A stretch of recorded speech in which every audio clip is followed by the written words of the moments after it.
let me kind of wrap up with this. This is my last slide. What can you do? Well, tell your friends about the fair tax. Most people don't know about it. You don't have to give me any details. Just say, hey, have you heard of the fair tax? Let them talk. You don't want to explain it, bring them back here. I'm sure we're doing this again. We can tell them about it. Study the fair tax more. Read the bill, HR 25, and they're supporting my projector, but the red book and the white book. Read the fair tax books. I'd suggest that you go get this, Rich States, Poor States. We've got copies of all those available back there for you. There's a lot of facts in here what the reality is of increasing taxes or going through a consumption tax is. Write your local and national representatives. Now I want to put this as delicately as I can, but you need to find out, and we can give you that information by the way, what your local and national representatives feel about the fair tax. Now I'm not going to suggest that we make this a single issue, but it's got to be the first issue. Because if we don't solve our debt, if we don't create jobs, if we don't get this turned around, the rest of it doesn't matter. So what I'd suggest, find as many people that support the fair tax as you can, and then pick the ones that support the rest of the stuff that you like. But that's got to be our #1 issue, is figuring that out. And then finally, volunteer with FairTax KC. Now I had it up here. Y'all should have been, oh there it is. Should have been handed a little one-page form when you walked in. I'm going to ask all of you to put your name at the top of the form. Go down through here and check mark the things that you're interested in. Now if you're interested in nothing, just check mark nothing. We'll talk to you pretty much about nothing. But if you are interested in something, we want to make sure we get information in your hands. And when everybody gets done filling that form out and turning it in, we're going to unlock the front door out there so we can all go home. Does that make sense?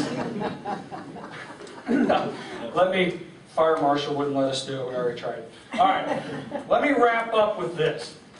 First time I saw the fair tax, like some of you are seeing tonight, my common sense told me this was a good thing. I mean, it's simple.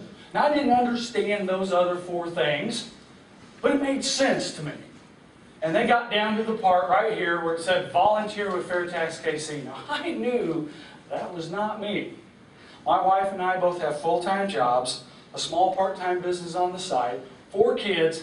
I mean, my gosh, we live in the country. You know it's 30 minutes for us to get anywhere?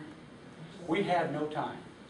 But my wife, being the visionary that she is, she saw the value of volunteering. 2.5, 3 years ago, she got involved. And through that time, I've seen the IRS tax code go from 64,000 pages to 72,000 pages.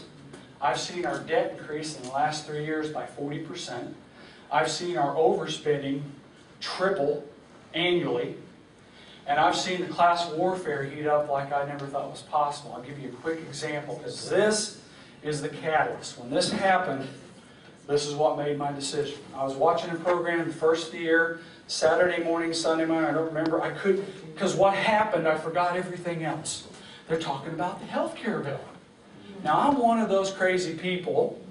I've got the health care bill loaded up on my computer. I got the IRS tax code, and I've been trying to figure that daggum thing out, and it's like going into a wormhole or a rabbit hole in Alice in Wonderland. It's a mess. So I wanted to hear what they had to say, not just to hear what they had to say, but I was going to go see if what they were saying was true, right? And the very first question that came up was, with this economy, how are we going to pay for this massive bill? And they asked a congressman who adamantly supported it, how are we going to pay for this? And his answer blew me away. He said, I can tell you how we're not going to pay for it. We're not going to pay for it by giving tax breaks to the wealthy. Now that blew me away for 2 reasons. Number one, those tax breaks he was talking about amount to $70 billion a year in our little household. Wow, they're going to bring in another $700 against the $16,000 we're overspending. That was not the answer. And number two, the rest of the 30 minutes of the program turned into not a discussion about taxes and ideology, but an argument about taxes and ideology, not another word about the health care bill. And I knew right then, if we didn't eliminate this cancerous tax code that we have right now, we were never going to have an honest, legitimate discussion about the issues facing our nation. And I knew right then I was going to have to do something about it, because I cannot tell you, listen, I can't tell you if we don't solve those problems what's going to happen. I can't say riots in the street and $100 milk and all this crazy stuff, but I know it's going to be bad. Anybody else agree with me on that? Yes. And I didn't want to be 15, 20 years down the road, and my grandkids come over and say, Grandpa, we're studying American history today. And we got to the early 2000s. And I know you said hindsight's 20/20, but considering what happened and what was going on, didn't you see it coming? I mean, really, it's pretty obvious. Didn't you see it coming? And I'm proudly going to say, why, yes, I did. Matter of fact, every one of you sitting in here tonight that's seen what I've shown you, you're going to have to say you saw it coming too. Sorry. And the next question, you know what the next question is going to be? So what did you do about it?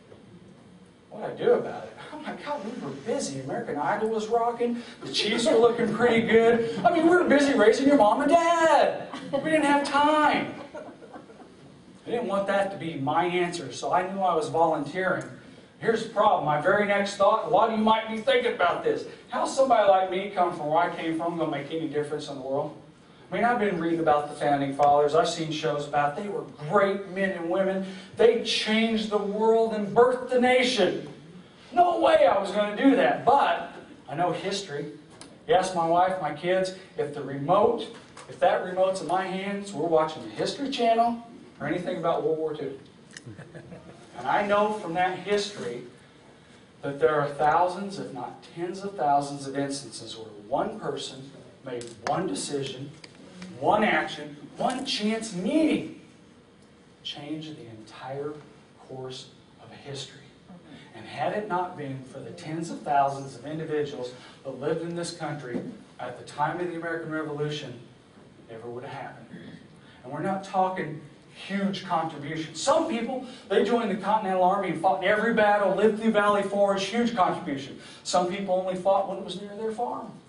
Some people contributed food, clothes, financial support. Some just moral support, kept things going on the home front so somebody else could go fight the battle. But had it not been for every last person, you understand the odds, right? What we were facing never would have happened. But make no mistake, we face the same odds with FairTax.